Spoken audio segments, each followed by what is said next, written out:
My name is Sudarshan Pyakurel, and currently I'm serving as the Executive Director of Bhutanese Community of Central Ohio. We are a 501c3 nonprofit that provides what we call in very short post-resettlement services to newly arriving refugees primarily we work with refugees from South Asia, Nepal, Bhutan, Pakistan, and other countries. So I was born in Bhutan, and I spent my first 11 years in Bhutan, so I have a good memory of where I was born, and I attended a primary school in Bhutan. But I didn't complete the primary education because the schools were shut down in the 90s.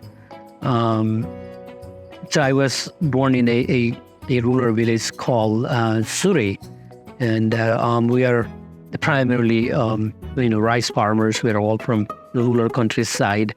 All refugees who end up coming here. My parents were one of them. So when we were resettled in Cleveland, there were many families coming from across the world. The first few months were sort of what they call it the honeymoon phase, right?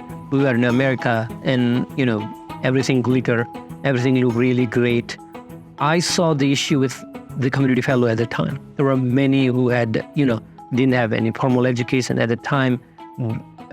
America was just going through the economic recession. People didn't have a job. So back in 2011, my dad was struggling with mental health, and I didn't understand mental health at the time as such.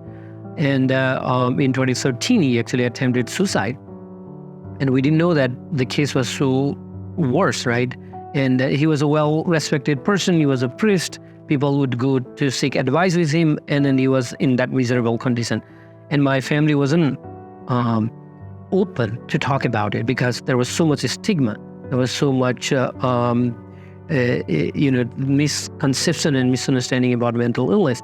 At the time, we had one of the highest suicide rate in the nation of all ethnic community, all ethnic refugees.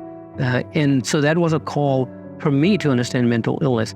And so I began to focus more on understanding and reading mental illness and implementing that through my organization. We became sort of a mental health advocacy agency. In many ways, BCCO has evolved as a secondary sort of a cultural advocates in terms of mental health. What I have understood is you need to develop your own intervention strategy based on your history, based on your culture, based on your lived experience. And so if I wanted to provide mental health services very unique to my community, I very honestly say that it will not apply to Afghan, it will not apply to Pakistan, it will not apply to Somali. You need to develop your own, because mental health is such a complicated thing that half of the illness is sort of buried in your language, culture, and your practices.